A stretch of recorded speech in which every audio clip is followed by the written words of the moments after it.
দুনিয়াতে এমন কিছু মানুষ আছে, বুঝছেন? আপনি সারা জীবন চলবেন, তাদের জন্য করবেন। তারপরেও কি তাদেরকে বুঝতে পারবেন না। আসলে একটা কথা কি জানেন? দুনিয়াতে আপন বলতে কেউ নাই।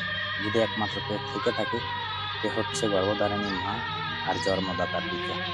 এছাড়া অন্য কেউ কিছু না। কি আপনার বিশ্বাস হয় না? কে আপনার আপন, কে আপনার পর? যদি আপনার বিশ্বাস না হয়, তাহলে একটা কাজ করুন। একটা মাস আপনার ফ্যামিলিতে টাকা পয়সা বন্ধ করে দেন।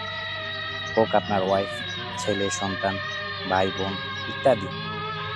তারপরে দেখেন ওদের ব্যবহারটা কিরকম। ওদের প্রত্যেকটা ব্যবহারে আপনাকে বলে দেবে যে আপনি ওদের কাছে কতটুকু মূল্যবান। হুম? আসলে আপনি মূল্যবান না।